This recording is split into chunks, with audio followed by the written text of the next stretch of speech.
Hey, Internet, welcome back. We are here again with another episode of New Foundations, a show brought to you by Acropolis, the Bitcoin Treasury company. I'm joined by Bobby, and we have a special guest here, John.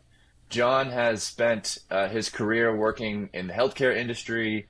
He's worked at Crowd Health. I and my fiance are proud Crowd Health users, and now he's working at Satoshi Health Advisors, helping healthcare companies adopt Bitcoin in multiple capacities. So, John, glad to have you on the show.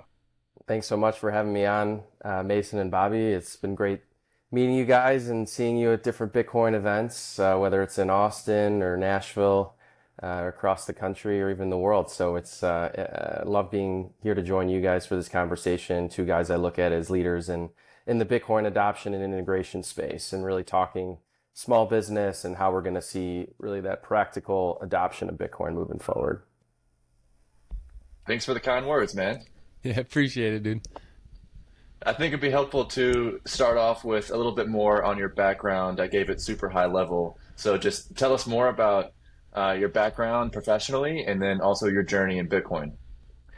Yeah, absolutely. I started out my career doing strategy consulting for hospitals and health systems. So I was working with a more innovative boutique consulting firm that has since been bought by a bigger healthcare company, which is a common theme in the industry. And we were working a lot on mergers and acquisitions, strategic alignment, and how health systems could better position themselves using a 10-year forecast into the future, which now, funny enough, we've like hit those forecast dates and from the early projections we were doing, and looking at the shift of cost to the outpatient setting, because the hospital is the highest cost setting to deliver care, more care going online, virtual telemedicine, several years before even the pandemic hit, and that all of a sudden became status quo.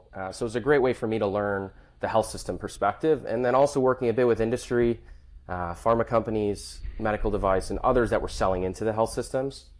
But for me, a big black box was still the payer side. Even being in the C-suite with these executives, with chief operators, executives, and strategy side, the whole finances was still very opaque, even for these leaders. They don't understand, the cost of production. It's very difficult to plan for the future. So I went to the insurance side of the business and actually was working in Medicaid.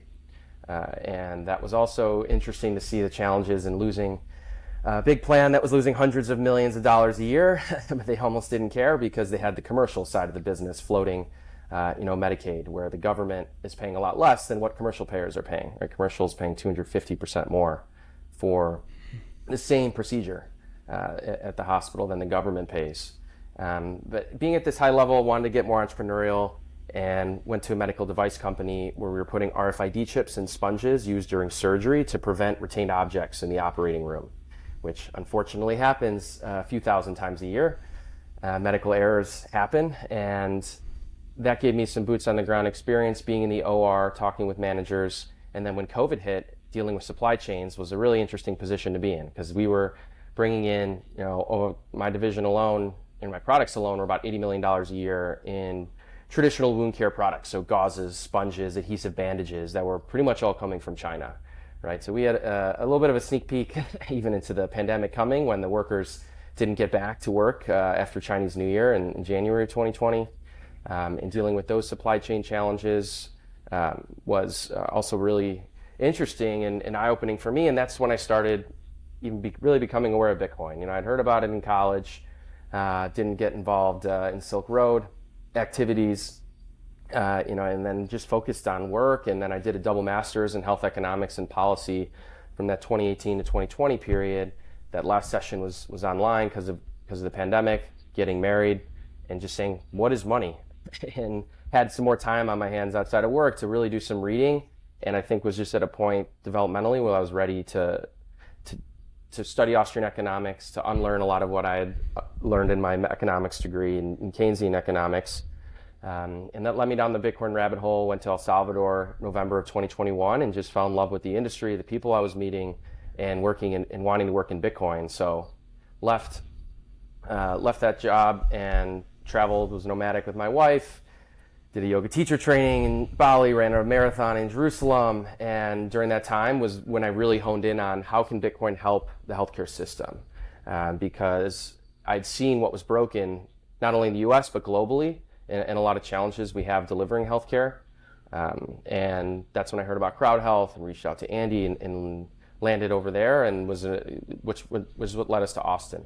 And Crowd Health was an amazing experience and an interesting one to sell B2B2C. And Bobby, I think we had some early conversations too, and looking at what are the Bitcoin companies in the space that will actually value saving in Bitcoin for future healthcare expenses, Voltage being one of them.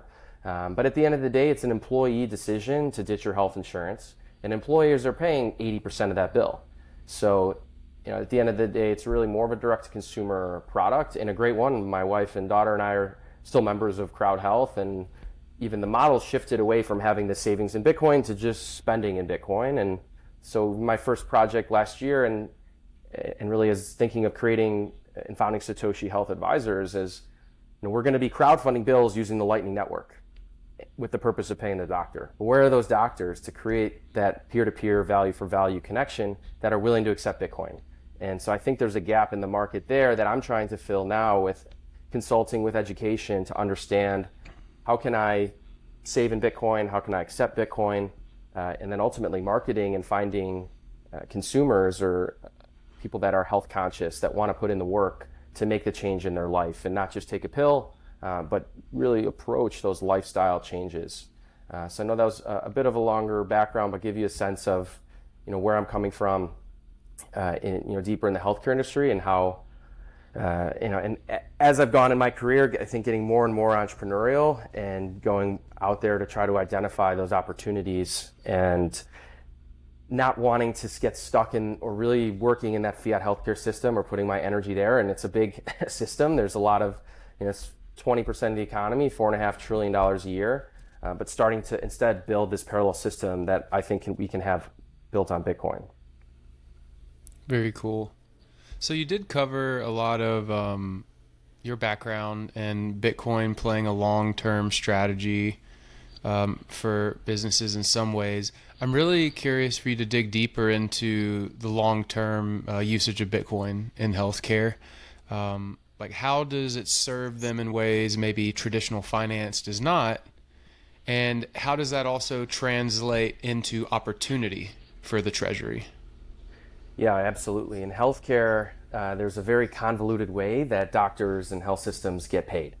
And so you have this trilateral arrangement with a third-party payer, a patient, and the provider.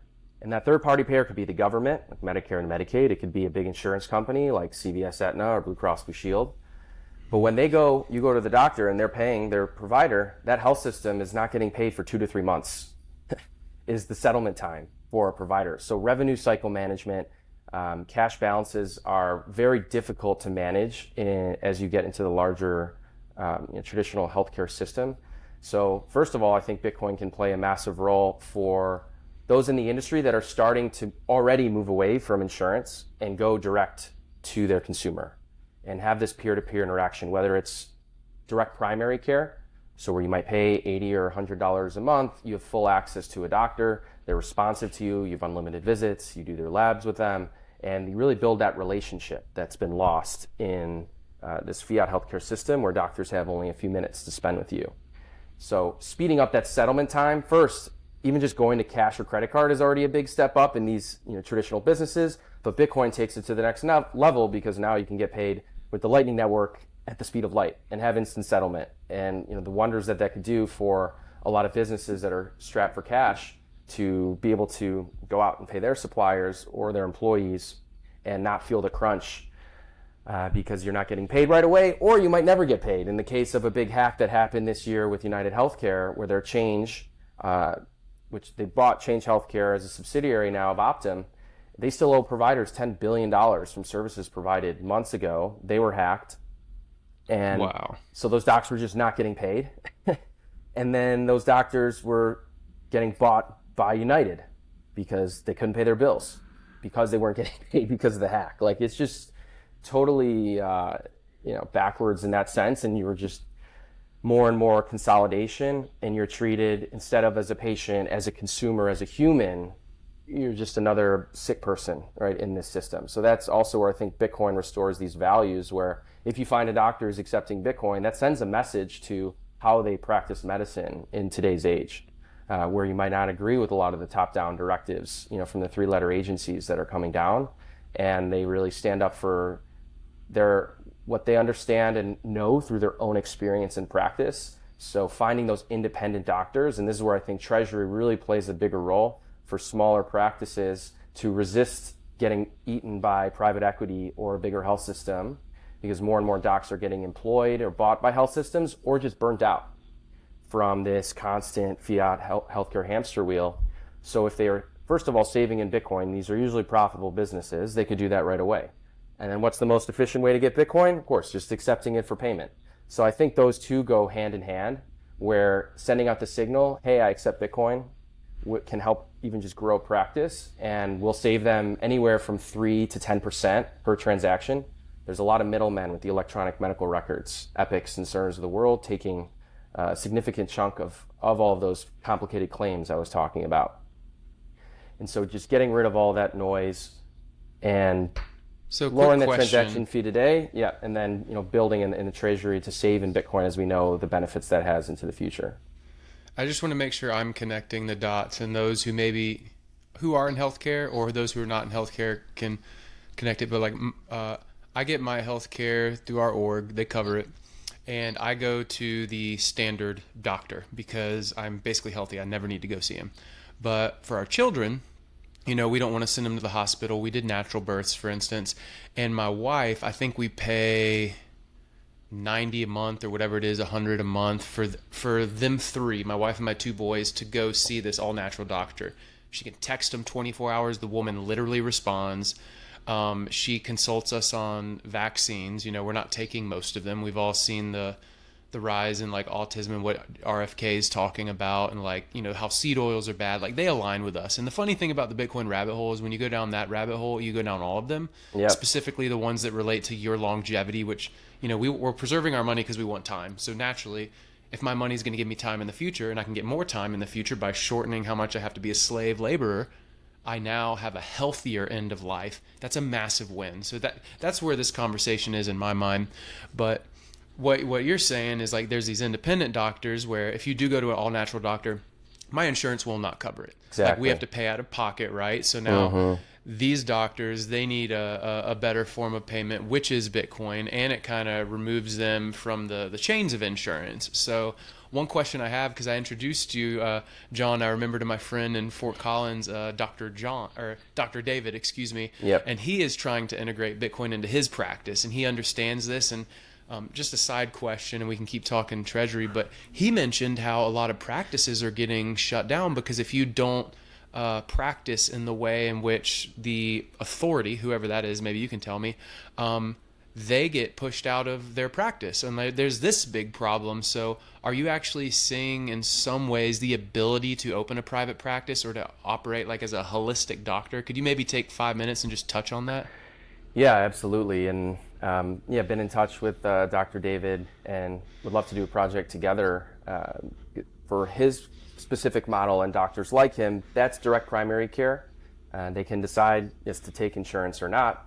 And especially for those providers you talked about that are more holistic, naturopathic, maybe chiropractors, there's all these other Eastern modalities that have been completely boxed out of this Western medical approach to health, right? Where we have these huge, as RFK's talked about, chronic disease burden, 6 in 10 Americans, over 70% obese or overweight, and just this constant hamster wheel where we're not getting at the root cause. And a lot of those providers that are getting at the root cause, you're right, they're not reimbursed or they're not going to be paid for by insurance. So really who's that pressure point, I think, is the one who's paying ultimately for that service. And when you become, you're all of a sudden working for the insurance company, if you're a doctor that's reliant on 70, 80, 90% of your business coming through insurance, you need to make sure that those services you provide align with, many go off of the Medicare standard procedures.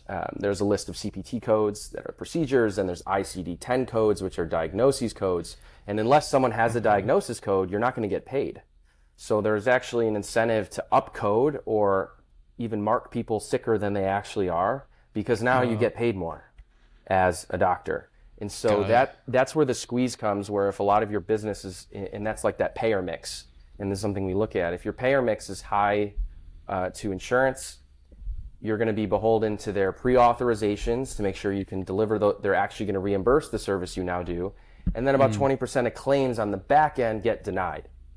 So you can look at this life cycle of a claim that is wide 3,000% growth that we've seen in administrators compared to providers since 1971, right? Since we came off the gold standard, there's just this massive rent-seeking class, and a lot of that's waste. A quarter of the $4.5 trillion is administrative, and half of it's waste because of this process that's just getting sucked into all the people going into the minutia of, is this claim going to be denied or not? And that back and forth, all the phone calls between the doctor's office and the insurance company. So that's where I think a lot of the inefficiencies are that completely go away if you just say, pay me in Bitcoin. And yes, there's some understanding that we need to come to on what are the best tools, and we can get into that. And I think it's only been, it's getting so much easier to accept Bitcoin and integrate it into your business. But that's where I think the hang up is for a lot of doctors, is really, who's going to pay me direct for the service? And if you're part of a system or you're dependent on referrals, maybe you're a specialist, it can feel harder to go independent. But there are surgery centers out there that have been transparently posting their prices, for years. There's a movement of free market medical association within healthcare that I'm a part of. That's a smaller movement, granted, but trying to get away from also that heavy regulatory burden. So it is definitely the government, because they're a huge payer of healthcare, that then a lot of providers just kind of fall in line from there. I'm really excited to have you on the show this week because healthcare has been a topic of conversation this week. There was Theo Vaughn, he had Donald Trump on his podcast. He asked him a question about healthcare. Obviously, RFK, when he dropped out of the race, he was talking a lot about the health of Americans and making America healthy again. If you were president and you had the ability to do some sort of executive order in relation to healthcare and Bitcoin, what would you do? Yeah, I think the first two things, and RFK has mentioned this too, getting rid of pharmaceutical ads on TV. We're only one of two countries in the world that allows pharmaceutical commercials on television. And I think that's had a massive impact on individuals who, and ultimately where the media is captured by big industry, they're paying, 70% of the advertising bills to CNN and whatnot. So, and then that kind of seeps into the subconscious of the population in a lot of ways. And even I saw it recently in New York, I was taking the subway, and everywhere was just the commercials for the GLP-1s, right? These weight loss drugs that are now doubling Denmark's GDP. Like, these are massive spends, and Medicare doesn't even pay for it yet. Like, this is still even private or insurance spend. So, like, I think that's like the downstream effect, where for as much as a nation that watches TV, I know a lot of this is online now too, and we move more digital. Maybe you're not sitting in front of the TV, but I know my in-laws, or at least my, the boomer generation, everybody that's sitting still in front of the traditional TV, I do think that would have a big impact. And then it would lessen the amount that these pharma companies could even pay to the media. And then another would be getting rid of capital gains tax immediately. I think that's also just a big hang up, making it equivalent to, not only does El Salvador, of course, Bitcoin is legal tender, and when I go to Europe, and I'm not paying capital gains going in and out of the euro from the dollar based on those fluctuations of foreign exchange. So even if we just start treating Bitcoin as money like we know it is, I think that would do the biggest for a lot of providers that have so much going on, just trying to run a profitable, successful practice, dealing with their patients' chronic disease and health issues, that by adding that one more tax or accounting burden, sometimes, and really what I've been seeing might be the breaker for someone wanting to move forward and accepting Bitcoin. Interesting. Well, good deal. Another question I have, you're not a lawyer, so I don't expect like a super long answer on this, but the legal landscape, everyone asks that, because it applies to every business. But how have you seen practices navigate the legal landscape when adopting Bitcoin? Maybe like what's their biggest hurdle, or how do they approach it so that it's not as big of a mental burden? Because that is a hurdle, right? Yeah, I mean, it depends on the type of business, but definitely malpractice insurance is common. Common in the industry. It depends on the service provider and really what they're doing to see how expensive that insurance actually is. But I think that kind of proliferation of a litigation state that we have in a lot of ways is definitely in the back of the minds of a lot of doctors out there, and certainly the health systems, right? When I was working on this product in the OR, that was the biggest issue for a health system was if we leave something in the body and now we have to reoperate and pay for that and pay the legal costs, that adds up to about $500,000 from that one mistake. So I was even trying to position this product, which would cost 5 to 10 times more per sponge or per gauze, because these are worth usually pennies. Now you have this little device, little chip in there that the nurses can scan in, that they can actually even up to 20 inches in the body detect, to try to prevent that potential $500,000 spend on the litigation. But even then, it was still, we'll deal with it when we deal with it, and things happen, and like less of a proactive approach, I would say, in general, very much reactive kind of industry, a lot more bureaucratic, and just different people you're going to have to be dealing with. And yeah, I'm not a lawyer, but that was one of the main projects where I got in deeper to see like, hey, what are the big concerns here? Because, as a health system, medical errors are one of the top even killers in the US every year. I mean, we have a lot of mistakes that happen because at the end of the day, we're all human. And when you're working under stress and you haven't slept and you're a nurse or a doctor and you're just trying to do right, by the patient, but then getting back to what the policies are, maybe that policy even goes against really what you think should be done.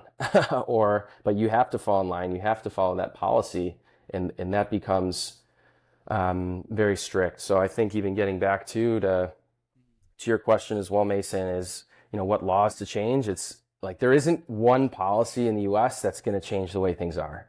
And it's almost like you need to burn it down in a lot of ways, or really start building this separate system from scratch that starts with the individual, with a healthy, sovereign individual, and people understand nutrition and they understand how important it is to move your body and get sunlight and the environment that you're living in, and to try to really give people tools to be healthy, and rather than coming back through that revolving ER door that I've also seen a lot in my work with health systems.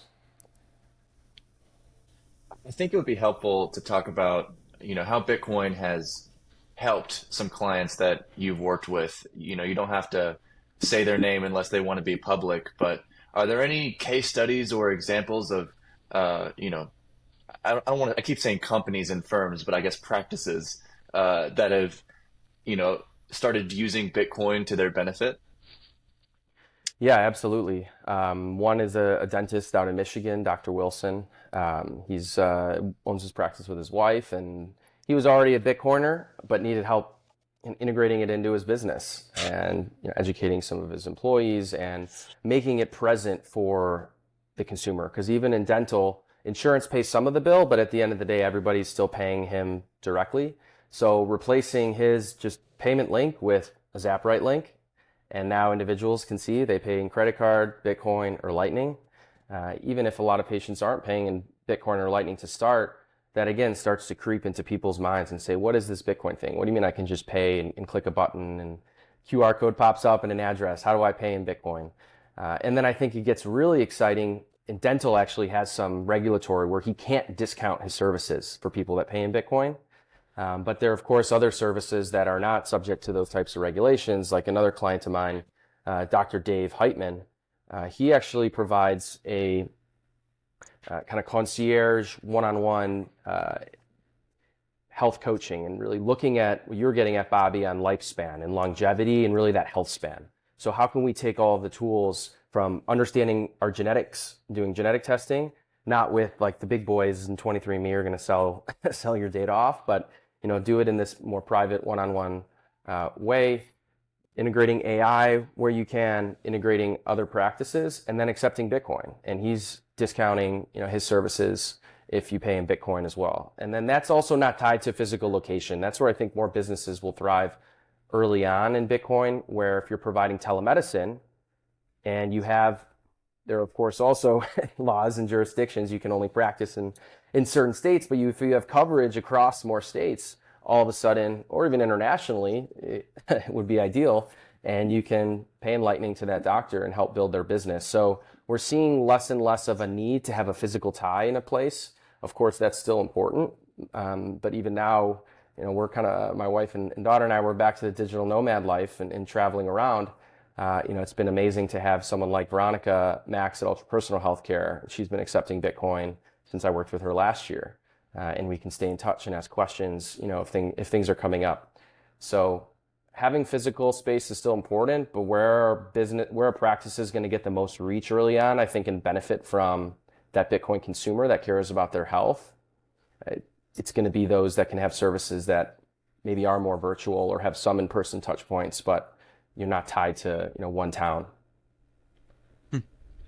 That's cool. I actually, in 2014, worked with a telemed company, and whenever I was doing market research for it and Googling the growth, and I saw how many billions it was growing by just over the next 5 years from then, which was 2019, oddly enough, like right before COVID, I was just mind blown.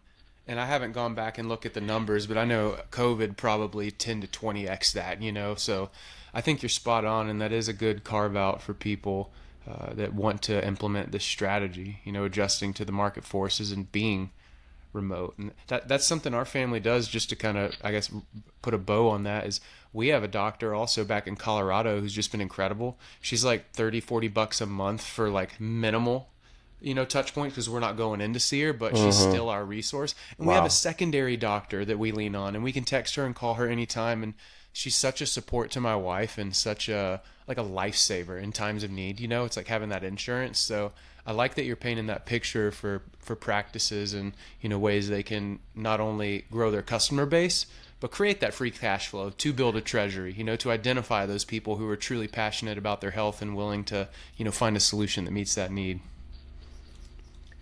Yeah, absolutely. And I think that's awesome that you've found providers that really resonate with you and your family, and you can continue staying in touch with them. And you hear, even for someone listening, say, what, I can get this kind of value for $30 or $40 a month? Like, that's absolutely incredible. And you can compare that to, if you are paying insurance as an individual, you're on the Obamacare exchanges that 15 to 20 million people are on, you're going to be paying, family of three even would be $1,200-1,300 a month, plus $4,000 or $5,000 deductible.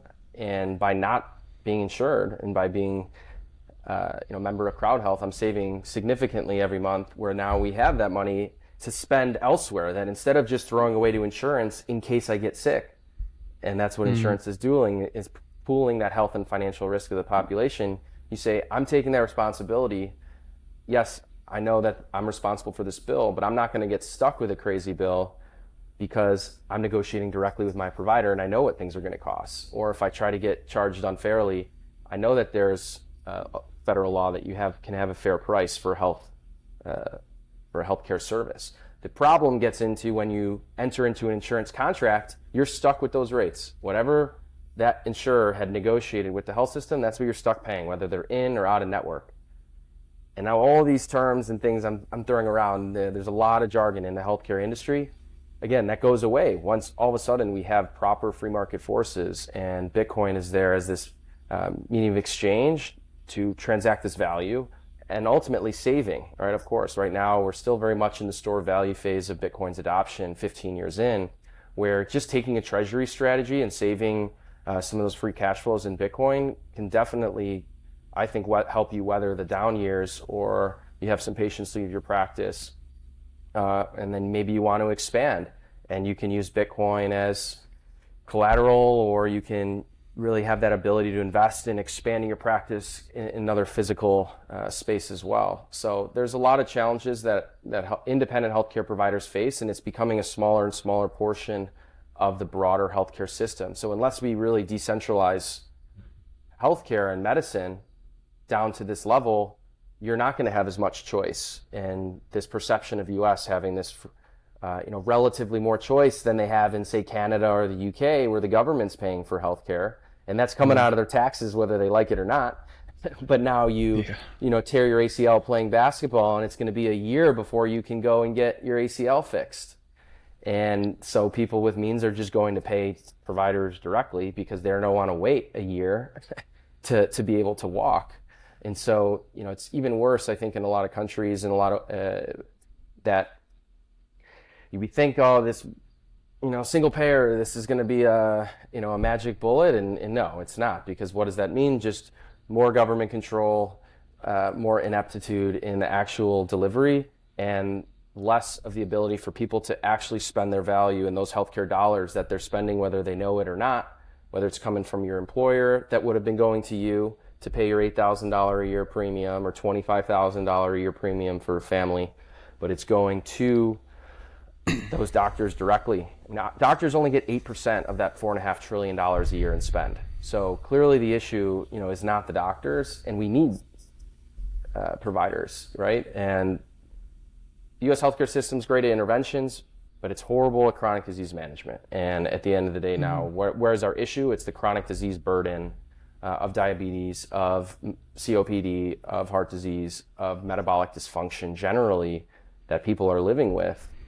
Mostly also because they're being fed poison, right? And that I highly recommend everyone to watch RFK's speech, because it really was incredible. He paints the picture really beautifully and has that urgency to say we need to fix this chronic health disease burden and the way that kids are eating in the schools. So just top down, the incentives are completely broken.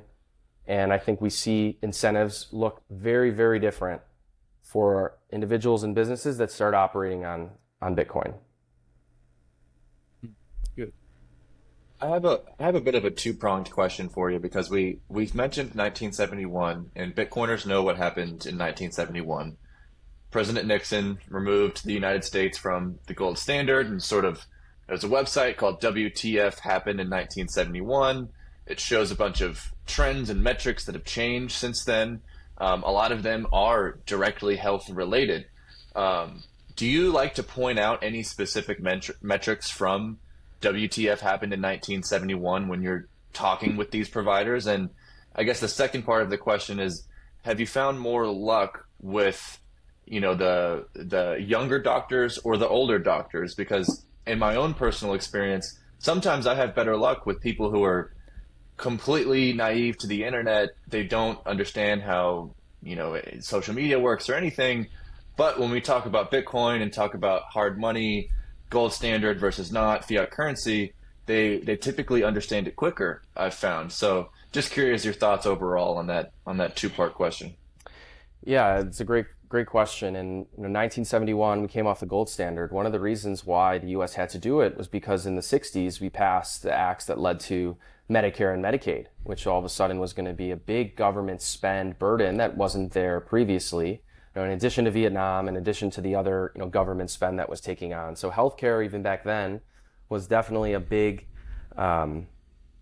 reason why we are going to have this bigger debt burden and spend burden as the U.S. government. And Medicare is slated to run out of money in 10 years. I mean, who knows what the dollar and to the Bitcoin situation even looks like then. But the government's paying less and less money every year to providers. And so that's a squeeze as well on this system. But one of the metrics I like to point at is the C-section rate. And having recently become a father, and also we took a natural path at a birthing center. So I hear you, Bobby, and commend your wife for that too. It's a really unbelievable process to see that play out naturally, and thankful that we were able to stay out of the hospital, because in the 1970s, around 1971, the C-section rate was less than 5%. Right? Yes, there are some emergencies. There are reasons why they need to be done. But today, that rate is around 35%, mid-30s. And it actually depends on the number of OBs within each state. So there is a lot of variance even within the U.S. And we have one of the highest infant and mother mortality rates in the developed world, because we're seeing this medicalization of birth instead of the more natural processes. And you have induction, and then you have Pitocin, and then you're going to have this kind of really tight medical management of that process rather than, the natural birthing process. And everyone should do what's best for them, but I think we see there isn't the education there. Moms and dads, they're not educated on what does that process really look like. And that was one of the things I loved about going to this birthing center, was we were meeting every other week and learning about the process. So when it came time to crunch time, we had an understanding of the steps and what was going to take place, and what are the tools that we have at our disposal that isn't an injection right? Pain meds, essentially. And so of that epidural. So I think that constant and just gradual, you might not see it right away, but then what are the perverse incentives there? Medicaid, usually you see surgery rates a lot higher for commercial payers than Medicaid. But within birth, it was pretty similar because Medicaid pays, so the government for a hospital, if they end up with a C-section, they're paying 5 times more for the hospital to deliver that C-section rather than a vaginal birth in the hospital. So that incentive alone, you end up with providers with 70, 80, 90% C-section rates. I mean, that's fraud, waste, and abuse clearly. But even at those 20, 30% rates, we should start asking ourselves, why is that rate so high? Because there are a lot of other negative impacts for individuals if that happens. And so that's one that, personally I've gone through and I was working in Medicaid, kind of didn't fully click, and now kind of coming full circle, I see that. And getting to your second point of the question, and which doctors are more willing to have the conversation, I think it does really skew across the board. I mean, it's definitely younger docs that are out of their education more recently, and they're looking at starting their practice, and they're Bitcoiners. And I've been connecting with a lot of great Bitcoin docs out there. They'll want to do it right away. But even more senior docs, I'm working with one now actually in San Antonio. He was the first doctor at Teladoc, and he was able to spot these trends early on. This was 20 plus years ago, even of telemedicine movement. And so it's been great working with him and really start at, Bitcoin 101. What is money? Here's the fiat system. Here's how Bitcoin and Lightning work. Here are going to be the best tools, not only for individuals, but also businesses. So a lot of businesses will pay for their employees to have access to a doctor. So he has those types of clients as well. So it's whoever has an open mind and an open heart and is willing to also carve out a little bit of time to spend on this. And rather than like us reading dozens of books and listening to podcasts and, we're up on all the latest in Bitcoin, it can be overwhelming. And especially if you're a doctor and you have your main business to take care of, that's where I think the support of what I'm providing Satoshi Health Advisors and others out there that are helping to integrate these tools. But traditionally, healthcare has been a very slow-moving industry. So I'm not expecting this to happen overnight. And that's why I appreciate you guys really having me on and having this conversation because healthcare, to many people, is complicated. And even getting that 200 paid benefits package every year, like, what is this? What is the decision I'm actually making now? And more companies that say, hey, there's other options out there, and ultimately individuals that say, rather than spending a ton on insurance, I'm going to find a local doctor that is independent, that I can grow this trust and relationship with. And that's what's really been lost on a fiat standard compared to where I see Bitcoin and Lightning, and then even Nostr, playing this role potentially for censorship resistance, right? We did see doctors during COVID getting their bank accounts canceled, and we see communication being, and all the hacks I talked about, that's really sensitive information. So now if I could actually own my own data, right? I have my public-private key, and I can communicate and selectively disclose information with the doctor using Nostr instead of Epic, right? All of a sudden, that also changes the whole game for the way we interact with providers. So I think Bitcoin and Nostr too can play a really interesting role to start building this parallel system. You guys want to talk a little about custody? Let's do it. All right. So obviously, we believe in multi-institutional custody. That's the purpose of our business, is solving that for business owners. But I also know you've probably met business owners who've done single sig, who maybe had really complex setups. There haven't really been solutions like this around for businesses, over the last year or two as you've built your business. But what are you recommended to people whenever it comes to just custody and making the best decision for their business?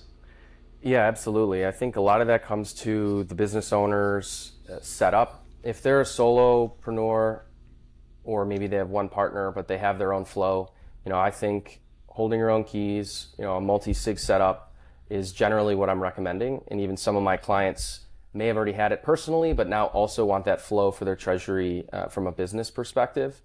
But I think, and where I see and have been following what you guys are doing at OnRamp and Acropolis, being able to serve a lot of the next tier, bigger providers, right? They have many clinics. There are a lot of stakeholders involved. You have these multi-state health systems that are also sitting, yes, their cash flow is tight, but they're sitting on a ton of money, right? I mean, you look at the Ascensions of the world that are nonprofits, that aren't paying taxes every year, that are actually, raking generally. Yes, COVID was a challenging years for a lot of health systems, and they're pretty pressed, but a lot of them should have the capital to buy Bitcoin. And what is going to be the best solution, I think, for these types of entities is going to be multi-institutional, multi-sig custody, where no one in the health system has the setup to hold any of the keys, but that that business has a stronger leader, someone that understands Bitcoin, and they can make that decision to start putting some of their treasury in Bitcoin, even like you see a similar Scientific do. That's a healthcare business, that's a public company, right? They're in the med device space, so not a provider, but so that's, I think, for me, in trying to come in with an open mind and saying, what is your biggest challenge and how is the business structured? There will be different solutions for you. So I think at the end of the day, hold your keys. But if you're not expecting a lot of payments to start, you don't have a lot of free cash flows, then go get set up with Strike or River and buy some Bitcoin, and you can have some there, or accept Bitcoin and have it on with one of those businesses before taking self custody. I think it's that education process, and you're just starting somewhere, or even having usually for my clients, I'll have them get a Blue Wallet, right? Because Blue Wallet's nice because it has an XPub in there. So now if we have Blue Wallet, I have my XPub, I can upload that into Zapperite and all of a sudden accept Bitcoin. And it's going to be on your phone. It's a hot wallet. It's always best to have your savings in cold storage. That's where these discussion points, and I think there's steps along the way that I bring my clients along, especially when they're very new to Bitcoin. But I think your solution really fits a niche, and I would love, and a growing one at that. But those are the types of businesses that, again, we need to get Bitcoin education into, because before you get a whole steering committee of a health system on board with buying Bitcoin and holding it in their treasury, they're going to need to understand Bitcoin 101. And that's what I love providing. That's what I love talking about too, because as I've learned about Bitcoin, as we know, it's just an endless rabbit hole, but making it relevant to that business, to that individual, why it matters for them. And, really the why is that healthcare also can be a very capital intensive business. And there are also really strict laws. This might be another one I'd get rid of. Certificate of need. There are these CON laws within each state that make it very difficult for new entrants to build certain types of facilities. And so within ambulatory surgery centers, for example, or imaging centers, there's all this red tape, versus if you get rid of some of these CON laws and you have a team of doctors and providers that have, and you do see like physician-owned facilities in this way, those will be the first ones. And say you have 10 doctors on board, perfect. We want to buy Bitcoin, beautiful. Let's go, with on-ramp and in the multi-institutional, multi-sig. So yeah, I see different solutions serving different needs in the market. Love it. We definitely think that multi-institution custody is the future. And, you touched on education. That's the last question I have is, what's your favorite piece of educational content, whether it be a book or a podcast or something that you've developed yourself that you like to give to these practices?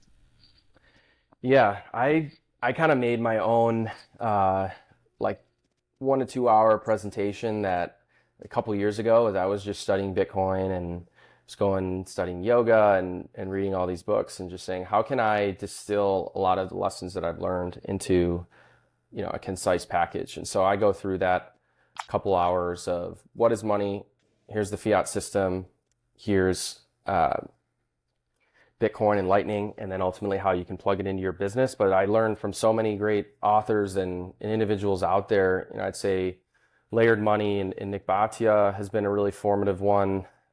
For me, Eric Yakes, The Seventh Property, is really straightforward, and I think has a lot of that history of money while getting into enough of the Bitcoin mechanics that I like to recommend.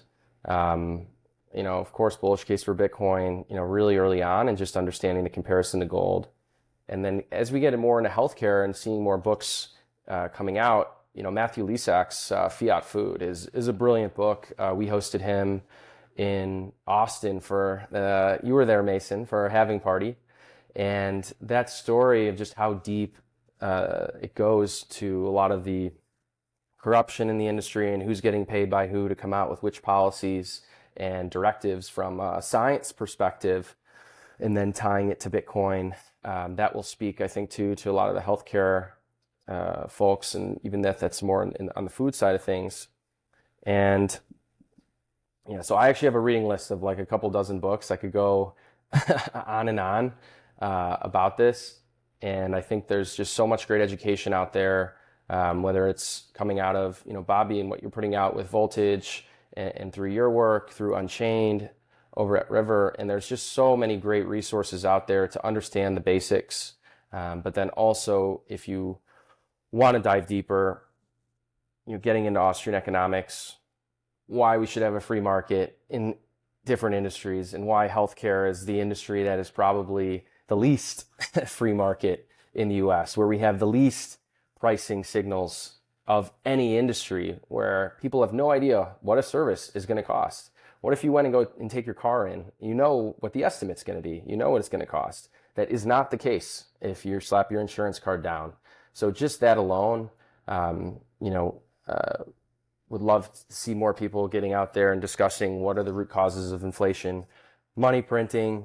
Can we read the ethics of money production? Georg Uelsmann, that's a really interesting one. But that's going to be for people that want to go really deeper, and on the Austrian economics and where does money come from. But as we continue on and on, sending different podcasts and books to individuals, having that list, whatever the big questions that come up for my clients, that's what I like to share. But it's amazing to be in this kind of niche where it's Bitcoin consulting, within healthcare, because as you guys know, we don't have to build all the tools ourselves. We have this amazing network and amazing dedicated entrepreneurs that are building the tools that I can go out and recommend, and that I know personally, and that are really providing a lot of value, and kind of take it to the next step where someone out there might not have heard of a lot of the Bitcoin companies that we've come to love and really see flourish in the industry, and be able to connect those dots and say this is going to be the best solution for your business, and have that treasury strategy be core of that first step to getting interested and getting excited. Because then you say, where do I get Bitcoin? Well, you can buy it, you can just accept it. And I did see one of my clients, Mod Bikes down in Austin, go down that step where it was really for them, they thought they'd need to convert more into cash. They're a cash intensive business and fiat. They got some bikes paid for in Bitcoin. They saw the price of Bitcoin go up pretty quickly this spring, and we're like, oh, actually, I think we'll hold on to some of that Bitcoin and see what it can do for us there. So yeah, it's a long game, it's a long journey, and it's really a pleasure to be working alongside guys like you, and just seeing that flourishing, not only in communities that have adopted it and businesses in the US, but internationally as well. And that's where I get a lot of my excitement. We're actually here in Santa Teresa in Costa Rica right now, where you have a lot of Bitcoin activity in Costa Rica. So I'm going to be definitely trying to spend some sats while I'm here. Well, I love it. I think this is a good place to wrap. I do love that book, and enjoyed meeting the author, Fiat Food. So on that topic, highly recommend reading it. It's very eye-opening when it comes to what we're eating and the incentives that Fiat has pushed through. Hey, give people, the floor is yours. Give people where to follow you, where to find Satoshi Health Advisors, and anything that you're putting out there. Yeah, I appreciate it. You can go to satoshihealth.com. It's got my website, some of the service offerings, some of my partners in the industry, and other education material. I'm doing a masterclass actually as well. I did one a couple months ago. So if you want to really get my thesis on why healthcare is broken and how Bitcoin fixes this, you can watch that recording. And then I'm partnering with a Dr. Bryden Allen. He's out in the UK. He's an optician.